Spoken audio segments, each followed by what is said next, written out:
नमस्कार दोस्तों, doctor speak में हम आप सभी का स्वागत करते हैं।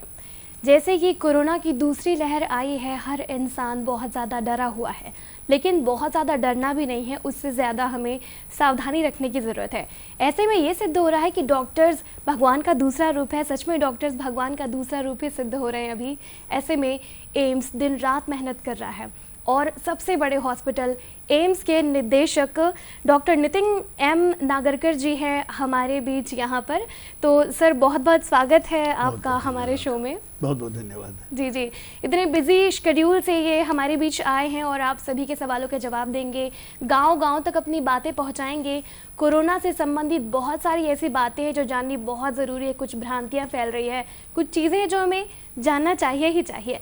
डॉक्टर साहब, कार्यक्रम की शुरुआत करते हुए सबसे पहला मैं सवाल ये आपसे जानना चाहूँगी कि कोरोना बीमारी तो पुरानी हो ही चुकी है समझिए, लेकिन जो लक्षण है दूसरी वेव के वो काफ़ी नए हैं। तो जो नए लक्षण एग्जैक्टली क्या क्या है, क्योंकि लोग बहुत सी चीज़ें फैला रही है, लक्षण वो लक्षण। जी, कुछ हद तक देखिए लक्षण जैसे पिछली बीमारी में जो देखे गए थे पिछले साल लगभग वैसे ही हैं। जैसे गले में दर्द हो रहा है, सूखी खांसी हो रही है या बॉडी एक, बुखार, ये सब चीज़ें तो पहले भी थी। लेकिन इसके अलावा जो खास करके इस बार देखा गया है, जैसे पेट में दर्द उठना, डायरिया मतलब दस्त, उल्टी दस्त होना, इसके अलावा कुछ अलग अलग टाइप के सिम्टम्स थे जैसे जो क्लॉट फॉर्मेशन की वजह से होते हैं, चाहे फिर वो हार्ट अटैक हो या लंग्स में थ्रोम्बस जाता है या ब्रेन में जाता है, वो बाद में देखे जाते हैं। जो शुरुआती लक्षण लगभग सेम हैं, लेकिन नौशिया, वॉमिटिंग, डायरिया ये डेफिनेटली इस बार ज़्यादा था।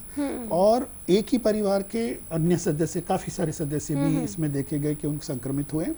और सबसे बड़ी जो प्रॉब्लम रही है वो थी सांस की तकलीफ की। तो काफ़ी सारे मरीजों को इस बार ये भी देखा गया कि शुरुआती दौर में तो ये माइल्ड सिम्टम्स ही थे, लेकिन कुछ ही दिनों में, हो सकता है 3-4 दिनों के अंदर उनको सांस लेने में तकलीफ होने लगी। इसलिए हम जो बार बार कहते हैं कि घर में थर्मोमीटर और ऑक्सीमीटर भी रखें, तो आप अपना सैचुरेशन ऑक्सीजन लेवल की जांच कर सकते हैं। जी जी जी, आप डॉक्टर साहब से कोरोना से संबंधित अपने सवाल भी पूछ सकते हैं। हमारा टोल फ्री नंबर है 1800-233-9418, जो आप अपनी स्क्रीन पर फ्लैश होता हुआ देख सकते हैं। डॉक्टर साहब, अभी दो टाइप के मरीज़ हैं, एक सीवियर है, माइल्ड है, तो हम कैसे पहचानें कि कौन सा सीवियर है, कौन सा माइल्ड? देखिए, पहले भी ये देखा गया था कि जो हम अगर इसकी सिम्टोमेटोलॉजी जो खास करके जो क्लिनिशियंस हैं उसको माइल्ड, मॉडरेट और सीवियर में गिनाते ही रहे हैं। लेकिन माइल्ड तो जनरली देखिए, अगर हम 100 मरीज देखें तो उसमें से लगभग 85 तो ऐसे ही होंगे जिनको बहुत कम सिम्टम्स होंगे या माइल्ड सिम्टम्स होंगे। और वो जानना इसलिए ज़रूरी है क्योंकि अगर उनमें और कोई अन्य बीमारी नहीं हो, जिसको हम कोमॉर्बिडिटीज कहते हैं, ज़्यादा उनकी उम्र नहीं है, तो वो घर में भी अपना इलाज करा सकते हैं होम आइसोलेशन में।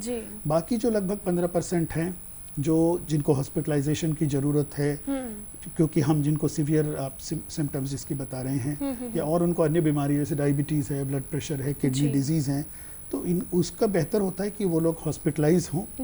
और उसमें भी कुछ लोग होंगे जिनको कि ऑक्सीजन की सपोर्ट लगने वाली है, हर एक को तो नहीं, लेकिन इस बार जैसे देखा गया है कि ऑक्सीजनेशन की ज़रूरत पड़ी और रेयरली फिर वेंटिलेशन करनी पड़ती है मरीज़ की, जो काफ़ी सिक जो पेशेंट्स रहते हैं। और जो ज़्यादातर मॉर्टेलिटी जो बहुत सिक पेशेंट्स हैं उनमें ही देखी गई, ऑल्दो इसकी संख्या कम है, लेकिन उनको हॉस्पिटलाइज ऐसे मरीजों को ही करना पड़ता है, ये घर पे इलाज नहीं हो सकता है। जी जी, तो सर कैसा लेवल हो कि हमें लगे कि ये तो घर पे ही ठीक हो सकता है, होम आइसोलेशन इसके लिए सही होगा? जी, अगर कोई पेशेंट है जिसको अदरवाइज ऑफकोर्स कोविड पॉजिटिव आया है, माइल्ड सिम्टम थे, हल्की सी खांसी या गले में दर्द, और कोविड रिपोर्ट पॉजिटिव आती है, लेकिन उनका सैचुरेशन 94 से ऊपर है, जैसे मैं जिक्र कर रहा था, एक पल्स ऑक्सीमीटर रहता है जो आप हर 4-6 घंटे में चेक कर सकते हैं, टेम्परेचर चेक कर सकते हैं घर पे ही।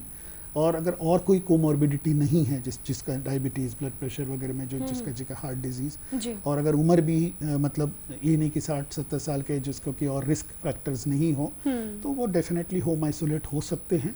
और अपने डॉक्टर के या वहाँ का जो लोकल टीम है उनके संपर्क में रहना होता है, और जो दवाइयों का किट दिया जाता है वो अपने पास रखे और यूज़ करे, जैसे जो भी डॉक्टर्स आपको सलाह देंगे।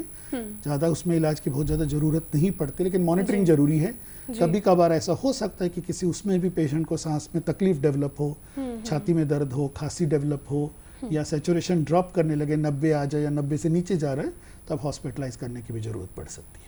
सर, जैसे कि माइल्ड पेशेंट है, सीवियर पेशेंट है, तो क्या कंडीशन शुरू से ही कोई सीरियस होता है या फिर वो पहले माइल्ड है फिर धीरे से सीरियस होता है, कैसे हम जानेंगे इस चीज़ को?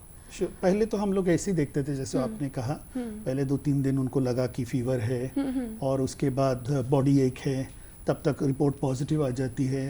लेकिन अगर मान लीजिए शुरुआती दौर में इससे दस्त लगे हुए हैं और सांस लेने में तकलीफ हो रही है, तो कम बार ऐसे होता है कि इमीडिएटली ये तकलीफ स्टार्ट हो।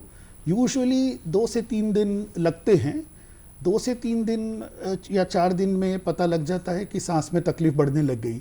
और अगर सांस में तकलीफ बढ़ने लग जाती है तो फिर ऐसे पेशेंट्स को डेफिनेटली फिर हॉस्पिटलाइज होने की आवश्यकता है। और हॉस्पिटलाइजेशन ही ज़रूरी है क्योंकि कुछ जो मॉनिटरिंग होती है वो घर पे नहीं हो पाएगी और डॉक्टरी सलाह होनी चाहिए। जैसे ऑक्सीजन देने की ज़रूरत पड़ गई तो घर पे तो हम ऑक्सीजन नहीं दे पाएंगे, या और भी चीज़ें हैं जैसे स्टीरॉयड देना है या कोई और दवाइयाँ देनी हैं, एक्सरे कराना है या और कोई ब्लड टेस्ट कराने हैं, तो डेफिनेटली अगर आपको लग रहा है जो सिम्टम्स पहले माइल्ड थे और वो ग्रेजुअली बढ़ रहे हैं, चाहे वो 2 दिन लगे उसको या 4 दिन लगे, तो ऐसे मरीजों को फिर हॉस्पिटलाइज होने की ज़रूरत है। जी जी जी। और ऐसे में अभी मास्क पहना ही बहुत ज़्यादा ज़रूरी है। सारे लोगों ने मास्क पहना है, हमने भी पहना हुआ है।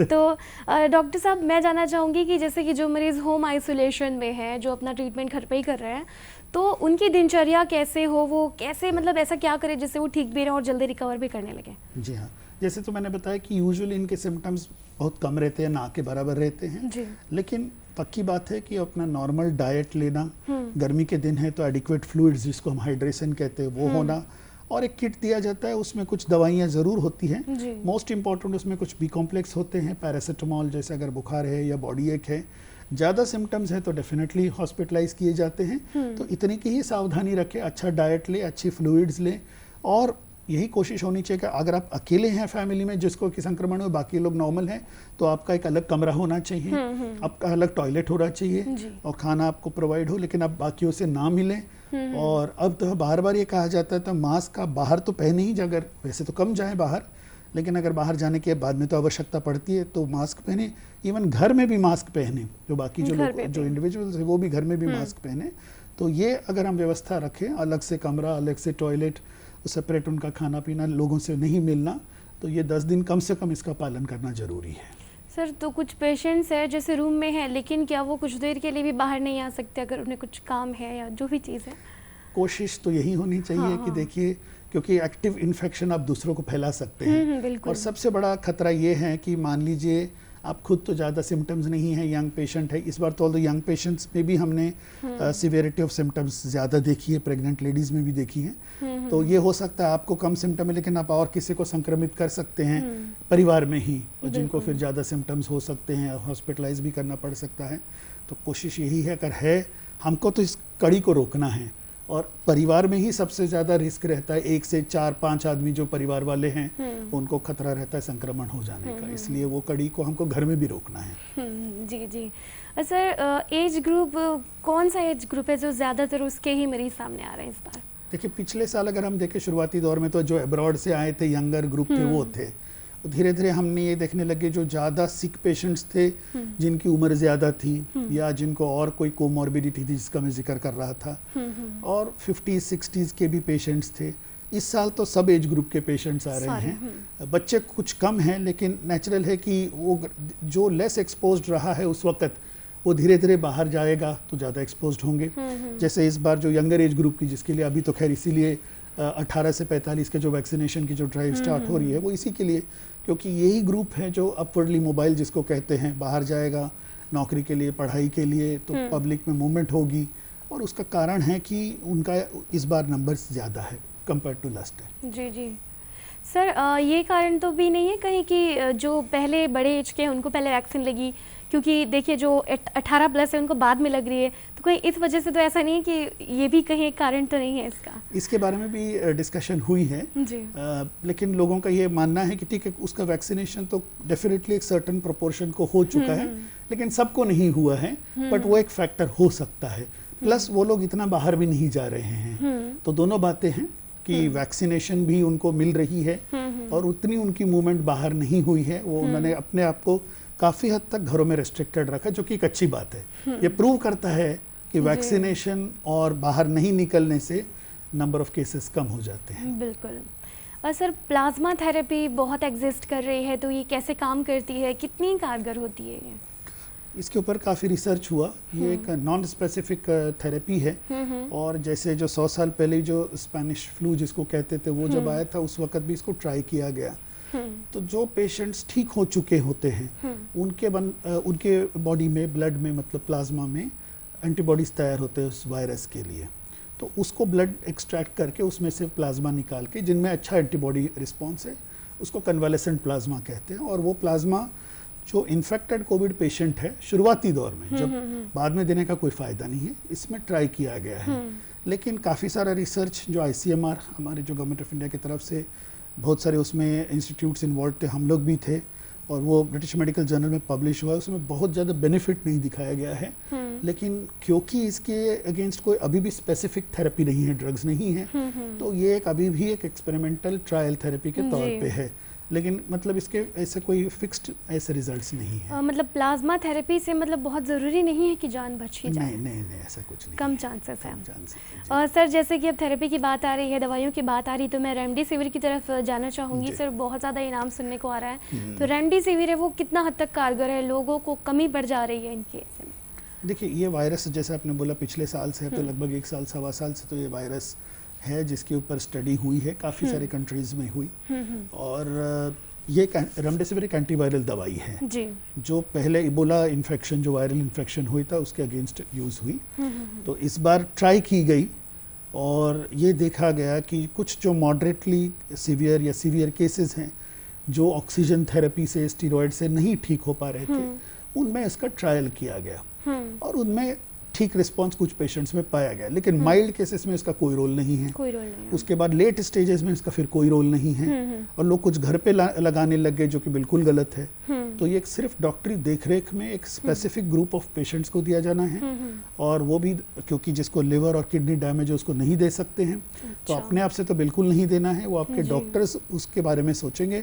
जो अप्रूवल मिली ही है वो as an experimental drug under authorization ही मिली हुई है, तो सिर्फ उतनी बार के लिए ही उसको यूज़ कर सकते हैं डॉक्टरी देखरेख में, and let the medical team decide, वही डिसाइड करेंगे। जी सर, बहुत से लोग ऐसे हैं जो रेमडेसिविर खरीद कर घर पे स्टोर कर रहे हैं कि क्या पता हमें फ्यूचर में इसकी ज़रूरत पड़ जाए, आप क्या कहना चाहेंगे? नहीं, इस तरह से तो बिल्कुल नहीं करें। तो अगर ऐसा है तो पूरा दवाई दुकान घर में ही खड़ी हो जाएगी, ऐसा नहीं है।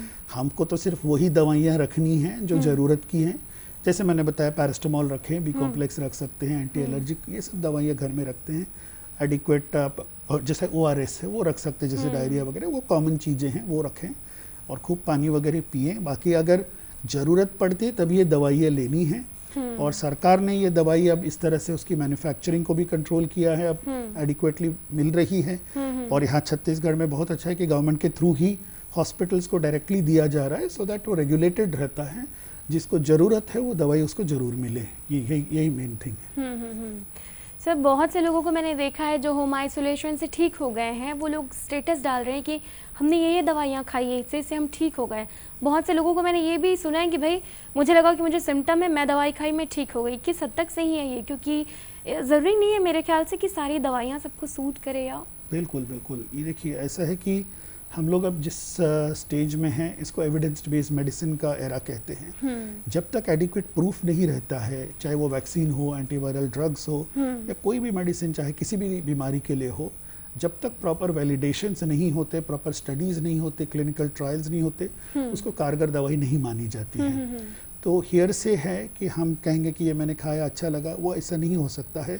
उसके साइड इफ़ेक्ट्स भी होते हैं, और बिना एज ए सेड की मेडिकल मॉनिटरिंग के बिल्कुल इस तरह की दवाइयों का सेवन ना करें, जो अपार्ट फ्रॉम ये जो कॉमन जो मेडिसिन जिसका हमने जिक्र किया।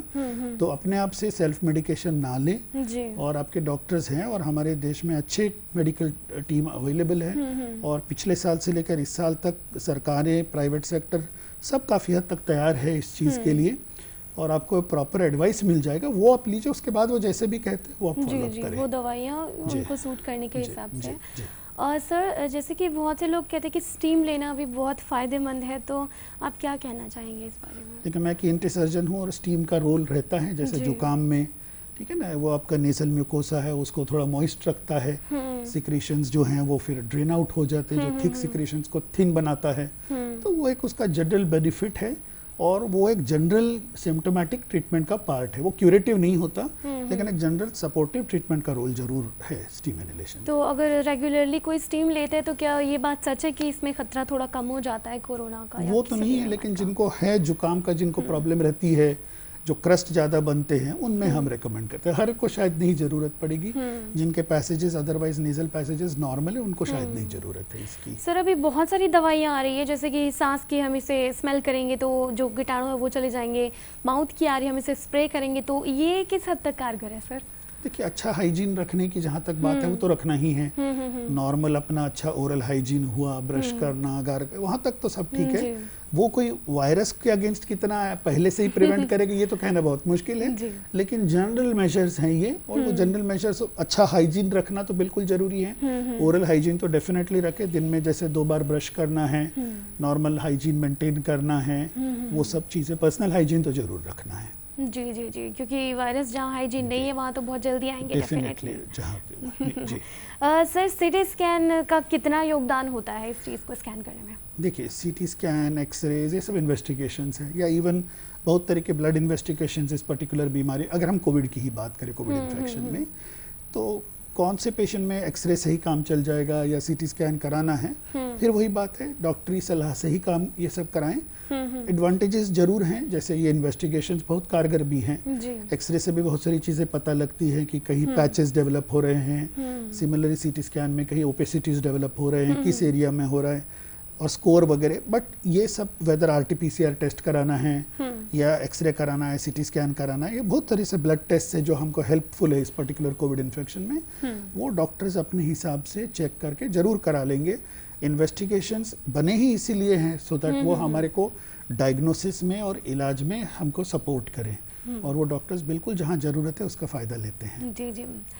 सर जैसे कि हम कोविड टेस्ट कराते हैं और हमें पता चलता है कि भाई मुझे तो कोविड है, तो क्या किसी और टेस्ट की ज़रूरत पड़ती है इसके बाद, ब्लड टेस्ट एंड ऑल? देखिए, अगर आप सिम्टम्स नहीं हैं और अगर 1 तारीख को मान लीजिए RT-PCR टेस्ट पॉजिटिव आ गया है और सब बाकी और कोई फीचर्स नहीं है, होम आइसोलेट होते हैं, और अब 10 तारीख हो गई है, इससे पहले 3 दिन भी कोई बुखार नहीं था, कुछ नहीं था, तो हम उसको रिपीट फिर टेस्ट कराने की आवश्यकता नहीं पड़ती है। और हम ये कहते हैं कि आप ठीक है, आप डोंट गेट टेस्ट रिपीटेड, दोबारा टेस्ट कराने की ज़रूरत नहीं है। ये तो पहले भी टेस्ट दोबारा करते थे, निगेटिव आने तक वेट करते थे, अब उसकी आवश्यकता नहीं है। अगर 10 दिन आइसोलेट कर लिया है और 3 दिन इससे पहले कोई सिम्टम भी नहीं है, बुखार भी, खांसी कुछ नहीं है, उसके बाद भी कहीं पे हम लोग ये भी कहते आए हैं पहले कि 7 दिन आप और भी रेस्ट ले सकते हैं, क्योंकि कुछ लोगों को थकावट रहती है उसके बाद, इसलिए टोटल ड्यूरेशन 17 दिन का रहता था। तो ये बेसिकली वो पेशेंट्स हैं जिनको सिम्टम्स कम होते थे। जिनको सिम्टम्स ज़्यादा होते हैं या हॉस्पिटलाइज्ड होता है, फिर उनका नेचुरली उनके जब तक सिम्टम्स रहते हैं तब तक ठीक नहीं होता, तब तक उनको रखना पड़ता है। जी जी जी।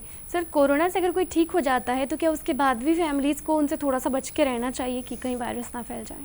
बच के तो सबको उसके बाद भी रहना है क्योंकि और भी किसी से हो सकता है, तो चाहे मास्क बाद में भी पहनते रहें और प्रिकॉशंस बाद में भी लेते रहें। ये प्रिकॉशंस वैक्सीन के बाद भी जारी रखने हैं, और किसी को संक्रमण होकर ठीक हो जाए तो भी रखने हैं वो।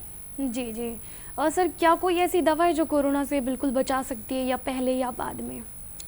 दवाई तो अभी ऐसा कोई नहीं, लेकिन वैक्सीनेशन डेफिनेटली है, और ये जो प्रिवेंटिव मेजर्स जो पिछले साल से भी इसका जिक्र करते आए हैं, सोशल डिस्टेंसिंग, मास्क पहनना, साफ़ सुथरा अपने को पर्सनल हाइजीन मेंटेन करना, तो ये चीज़ें सबसे ज़्यादा ज़रूरी है। बाकी इलाज तो बेसिकली सपोर्टिव ट्रीटमेंट है, क्यूरेटिव यही है जो मेन मेजर्स हम बात कर रहे थे। प्रिवेंटिव मेनली वैक्सीनेशन और ये जो हाइजीन मेंटेनेंस, यही सबसे ज़रूरी है। जी जी। और भीड़ वाले इलाके में नहीं जाना है, अवॉइड करना है। बिल्कुल, कुछ दिन क्या अभी तो कुछ साल लगेंगे कि हमें ऐसे बहुत संभल कर रहना है।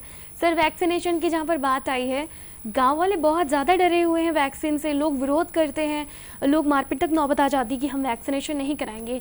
ये भ्रांतियाँ क्यों है सर, आप क्या बताना चाहेंगे इस बारे में? देखिए, इसके ऊपर बहुत रिसर्च होने के बाद ही वैक्सीन मार्केट में आती हैं, और हम लोग खुशनसीब है 2 चीज़ों के लिए। एक तो इंडिया में बहुत सारे वैक्सीन मैन्युफैक्चर होते आए पहले से, दुनिया भर एक्सपोर्ट होते 50 अधिक देशों से अधिक, और प्लस इस बार काफ़ी जल्दी वैक्सीन तैयार होकर आ गया है और मल्टीपल वैक्सीन आए हैं कोविड के लिए। तो वैक्सीन ही हमारे पास फ़िलहाल एक हथियार है सोशल डिस्टेंसिंग के अलावा, और ये पाया गया है जो स्टडीज़ हुए दुनिया भर हुए, खाली हमारे देश में नहीं, कि इसके बेनिफिट्स जो हैं मच मोर है, उसमें नुकसान लिमिटेड है, बहुत कम है। माइनर सिम्टम्स होते हैं किसी को वैक्सीन लगाने के बाद। अब जानते हैं छोटे बच्चों को भी जब वैक्सीन लगता है तो 1-2 दिन के लिए बुखार आना, डायरिया, ये सब होता है। तो ये भी इसमें पाया गया है। ये बहुत माइनर सिम्टम्स थे जिनको एडवर्स इवेंट्स बोलते हैं, बहुत लिमिटेड है, ये मेजर कुछ नहीं है। इसलिए डरे नहीं, खतरा नहीं है, क्योंकि कुछ एक एपिसोड हो जाता है तो सब उसको वैक्सीन के साथ जोड़ देते हैं, वैसे नहीं करना चाहिए। वैक्सीन के फ़ायदे बहुत ज़्यादा हैं और इस वक्त यही अपने पास एक बहुत बड़ा हथियार है। तो उसको जो एलिजिबल कैंडिडेट्स हैं, जिनको भी मिल रहा है, ज़रूर वैक्सीन लगाएं। ये हमको हर्ड इम्यूनिटी डेवलप करने में मदद करेगा। और अगर हमको वायरस को सब मिल के लड़ना है तो एक आदमी से तो ये लड़ाई नहीं जीत पाएंगे। तो इसलिए वैक्सीनेशन सबको लगाना है। जो एज ग्रुप एलिजिबल होता जाए उसको लगाता जाए उसको। सर हमारे साथ एक कॉलर जुड़ चुके हैं जी। हेलो हेलो हेलो, हम आपकी आवाज़ नहीं सुन पा रहे हैं। हेलो हेलो, हाँ जी बोलिए, कौन बोल रहे हैं, कहाँ से बात कर रहे हैं? जी जी, कौन बोल रहे हैं? जी बोलिए, हम आपकी आवाज़ सुन पा रहे हैं। हेलो, मैं ईश्वर प्रसाद साहू बोल रहा हूँ। जी ईश्वर जी, बहुत बहुत स्वागत है। क्या जानना चाहेंगे आप? ईश्वर जी, आपसे निवेदन है कि सबसे पहले आप टीवी का वॉल्यूम कम कीजिए, इससे कम्युनिकेशन में बहुत दिक्कत आ जाती है। जी, आप अपना सवाल पूछिए सर से। ठीक है। हेलो, क्या वैक्सीन लगने के बाद भी कोरोना का खतरा है? जी, सबसे बड़ा सवाल है। चलिए, बहुत अच्छा सवाल है ये। मान लीजिए किसी ने दोनों डोज लगा लिए हैं, जैसे आप जानते हैं कि पहला डोज लगने के लगभग 6 हफ्ते बाद जो भी आपको लगा है, कोविशील्ड लगा है, कोवैक्सीन लगा है, तो ये नहीं कह सकते कि बिल्कुल अब ये कह दे कि खतरा खत्म हो गया। इसलिए पहली बात तो ये है कि उसके बाद भी मास्क और ये जो सोशल डिस्टेंसिंग और ये जो हाइजीन के मेजर्स, तो उसका पालन करना है। लेकिन दुनिया भर स्टडीज़ यही बताते हैं कि अगर उसके बाद भी अगर संक्रमण हो जाता है तो वो काफ़ी माइल्ड होता है। तो इसलिए आप ये समझ सकते हैं कि वैक्सीन ज़रूर लगाएं, खतरा ज़ीरो नहीं होता, लेकिन अगर हो भी जाता है इन्फेक्शन तो माइल्डर इन्फेक्शन से आप बाहर निकल आएंगे। लेकिन बाकी जो पालन करना है मास्क और डिस्टेंसिंग का, वो तो भी करते रहें। मतलब जो लाइफ हम अभी जी रहे हैं उस चीज़ को हमें बिल्कुल मेंटेन रखना ही है, before vaccination, after vaccination. Doctor साहब, जैसे कि एक वीडियो अभी वायरल हो रहा है, एक एक्सरे होता है जिस पे वो बिफोर एंड आफ्टर वैक्सीनेशन का जो एक्सरे दिखाया जाता है उस पर कि इतना इन्फेक्शन फैला है, ये आप क्या बताना चाहेंगे इस बारे में? खैर वो देखा नहीं मैंने ऐसा कुछ, बट जी उसमें क्या दिखाया कि बढ़ गया है करके? सर ये दिखाया है कि वैक्सीनेशन के बाद जो असर है फेफड़े तक वो थोड़ा सा कम फैल रहा है। देखिए, वैक्सीन से तो फ़ायदा ही होने वाला है, ये मान के हम चलें। और जैसे हम बता रहे थे कि जिनको दोनों लग गया है वो डेफिनेटली एडवांटेज ही है। और कोई भी ब्रांड का वो वैक्सीन हो, लगभग सबकी जो एफिकेसी है 80% से अधिक है। और अच्छा इम्यून रिस्पॉन्स है, सेफ्टी अच्छा है, प्रूवन है ये सब चीज़ें।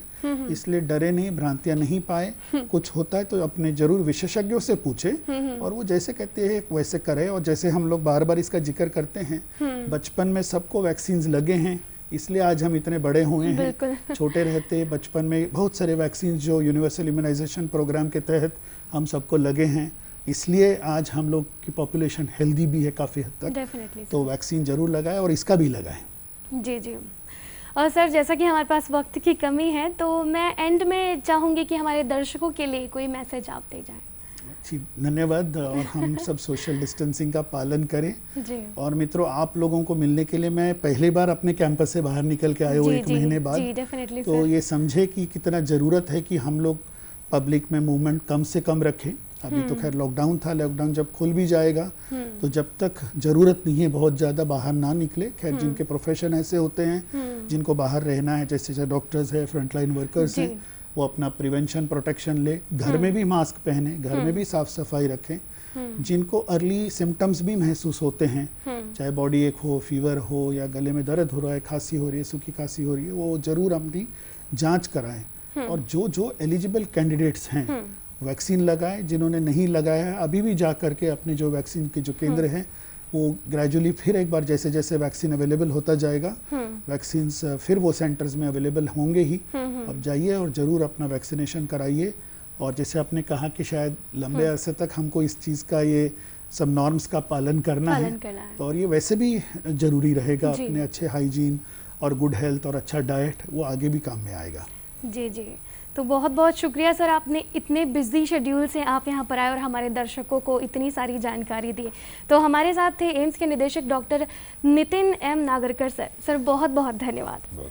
आप सभी से यही कहेंगे कि आप अपना बहुत अच्छे से ख्याल रखिएगा और सारे नियमों का पालन करते रहिएगा और अपने आप को कोरोना से बचाए रखिएगा। नमस्कार।